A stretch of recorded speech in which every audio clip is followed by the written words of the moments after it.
Hey guys, so we are finally heading into June now. So today I thought I'd show you exactly how I create the perfect summer ready skin.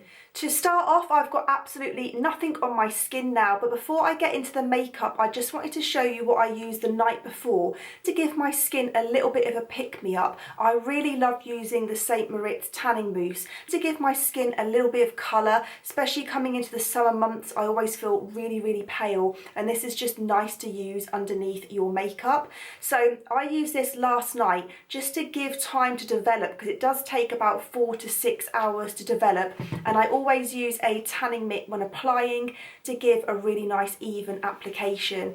Also, it is really important when you're fake tanning to make sure you exfoliate and moisturize beforehand to get rid of any like dry and dead skin. This will just make your skin a lot smoother, so when you put your tan on, it's not going to cling to any of those dry areas. So this is just what's given me a little bit of colour before my makeup today. Coming into the summer months, I really wanted to highlight the importance of sun protection. So every day I use the Clinique SPF 40 sun cream, which is a quite high SPF. I always use this underneath my makeup just to really help protect my skin from any UV rays. Even if it's not particularly hot outside, I will still have this on underneath my makeup, because your skin can still get damaged from UV rays even if it's not a really hot day. You'll probably see that I do have some dark spots on my skin, so these kind of pigmentation marks can be caused by sun damage, and I would much rather be using something like this to really protect my skin, because it's a lot easier to prevent it rather than try and revert back and get rid of any sun damage. To help give that lovely glow, I'm going to be using MAC's Strobe cream in the shade Peachlite.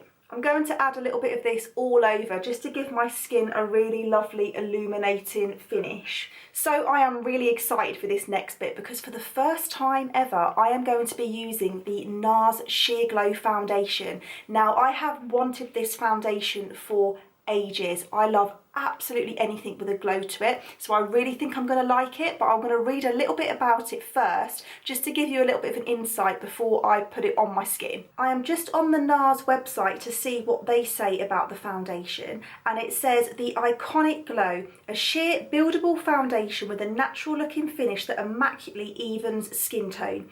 It's a sheer buildable coverage with a natural finish, and it's paraben, alcohol and fragrance free, and it's got 40 shades, so it's got quite a big shade range as well. Now, it doesn't have a pump, so I'm not too sure if you can buy a pump with it, but I will find that out, because I always find it's a lot easier when it's got a pump rather than having to tip it out the bottle. I'm going to use the same MAC brush that I usually use, just so I can compare it to my other foundations rather than switching and changing brushes, because it might give a little bit of a different finish. My first thoughts are, this shade is definitely quite yellow, and I usually use quite a yellowy foundation anyway, but it definitely gives a good coverage. Like, I didn't really need a lot, and it's given me quite a good coverage already. Because I've got tan on, my skin is a bit warmer than it usually would be, but I still think this looks a little bit more yellow than what I would usually go for.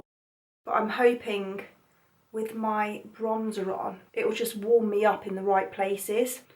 I love how this foundation looks glowy without looking like too dewy on the skin, because I find when foundations are like too hydrating, they kind of move around a lot during the day, and especially in the summer months, you know, you want it to really stay put and sort of not transfer or rub off if you touch your face. And I feel like this foundation kind of feels already like it's going to stay on, but I will post in the caption what I kind of felt like it was at the end of the day. So overall, I'm really happy with the finish of the foundation. It looks really flawless. It's covered really well, and I only used a minimal amount of product. The colour is obviously slightly more yellow, but it was always a bit of a risk when you are just buying online and you can't actually try it on before you buy it. But I think without my tan, it would probably match me a little bit better.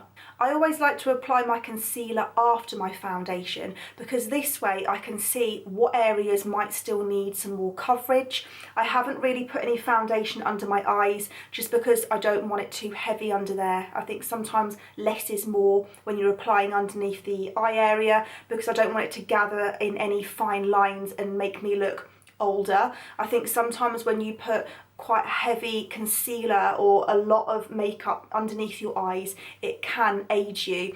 This is the NYX Born to Glow concealer, which also gives a nice sort of radiant finish as well. So it's going to work really well with the foundation because it's just keeping that lovely dewy finish throughout.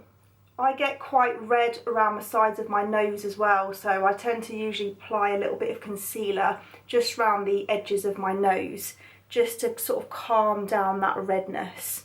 And then I'm going to set all of the foundation and concealer just with a bit of the Laura Mercier translucent powder to really help keep everything in place all day.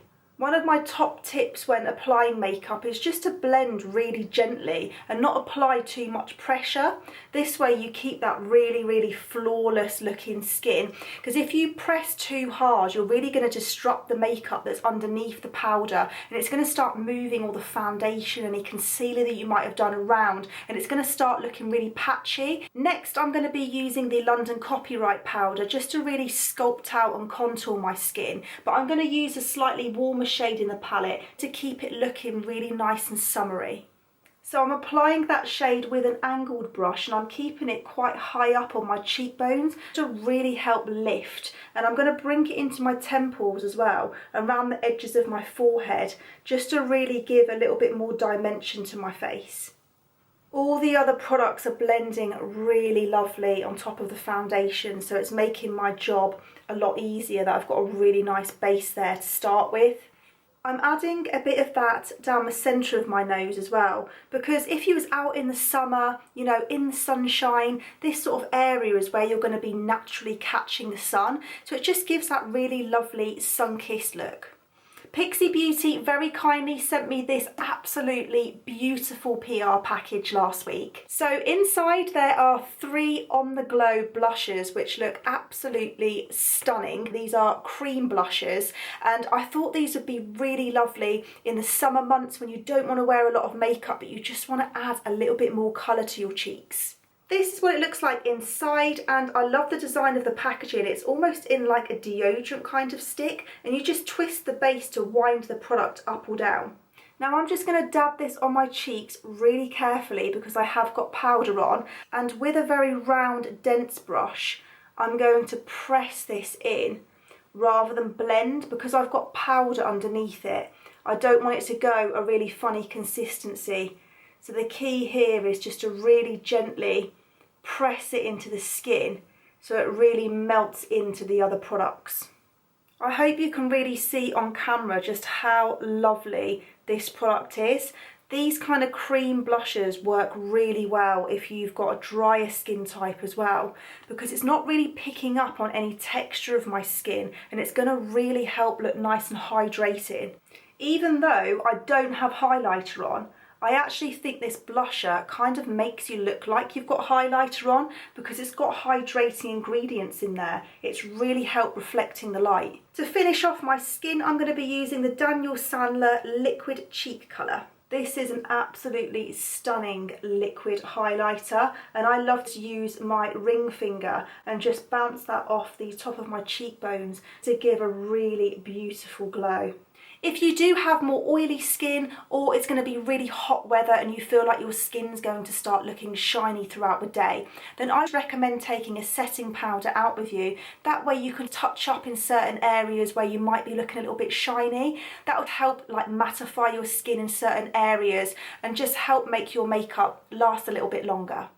So this is the finished look. I really hope you enjoyed learning how to create this lovely, fresh, summer glowing skin. Thank you so much for tuning in and watching, and I shall see you in the next one.